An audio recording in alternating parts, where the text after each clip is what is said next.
Hello, welcome to my channel, KC Sledge Storyteller. Carrie Chug here to talk about the wonderful world of storytelling and to open up discussion about how we can tell the best stories we possibly can. Last week was about heroes. Today, dialogue. Specifically, dialogue in comics. I wanted to start with character dialogue hazards. When I first bought it was the first volume of the Batman Archives by DC Comics, covering Batman from Detective Comics number 27, his debut, up until number 50. And many times, as I noticed, Batman, he would get in a brawl with a crowd of thugs, only to eventually get overwhelmed and beaten down. But writers would want us to still believe that Batman was tough by having one of the thugs saying something like, "It took all we had to take him down." So it's not enough for us to understand why the bad guy might be afraid of the hero. We want action scenes done well that demonstrate the physical prowess. Along those lines, don't use dialogue to describe what the art will be demonstrating. That was a different day where that was part of literature then. That was part of the appeal, and comics as a medium has evolved since then as far as what we like from it. And now we like as well, along those lines, we like the image of a huge dragon soaring high above the city with fire curling out of its mouth. And the whole appeal of that dampens when somebody in that city has to scream, "It's a dragon!" So don't think of dialogue as something you have to maximize. And as well, narration.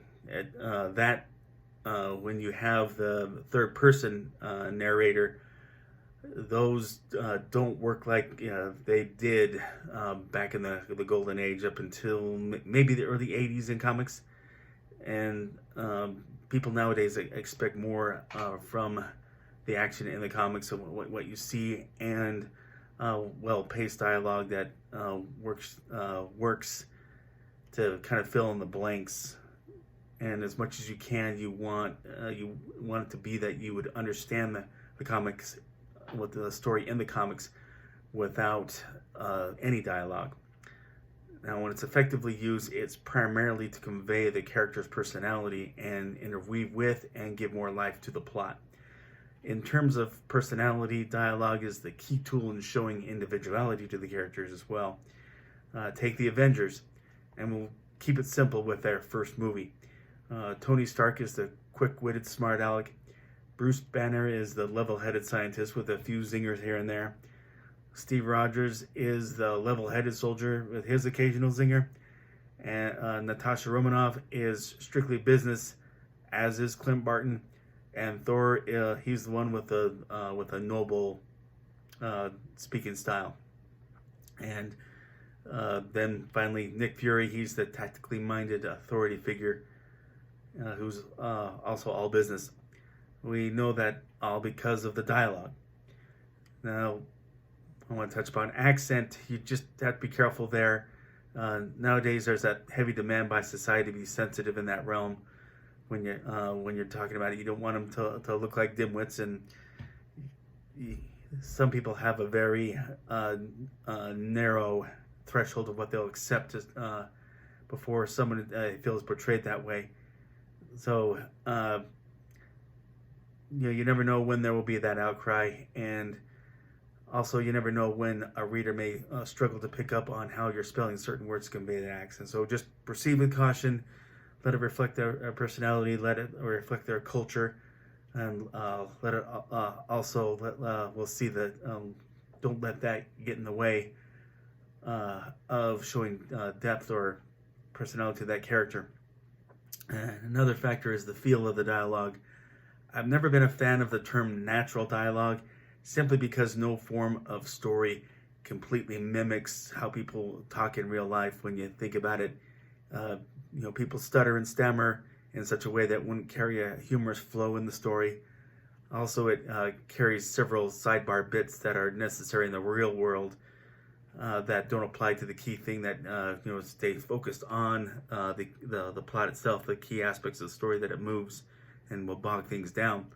So what's key in that is that you have the right word choice, perceived flow, and cadence, which is often implemented by font style with the size of the lettering, with periods and hyphens that imply the pace.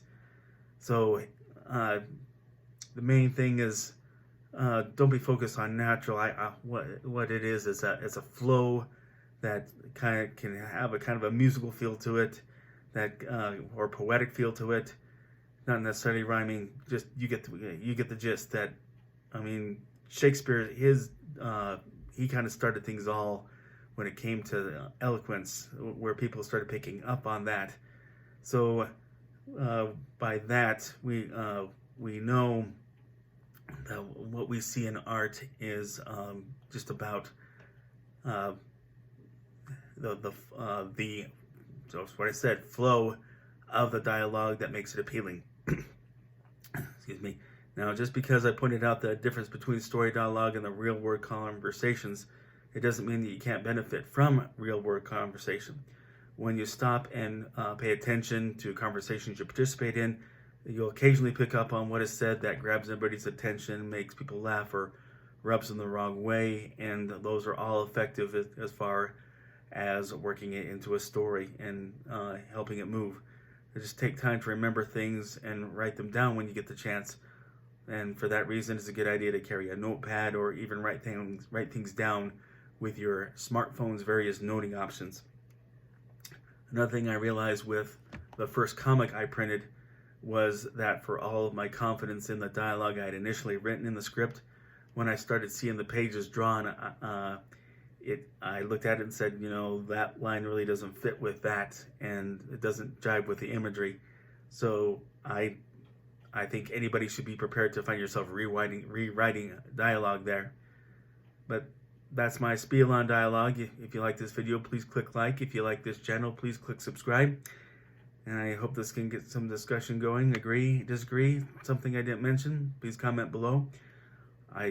Something I left out of my last video about Sledge number 1, when it becomes available for ordering, I'll let you know, and I'll be sure to provide a link that will take you to where you can order, and I hope that gets people excited. But I do thank you for watching, and hope everybody has a great day.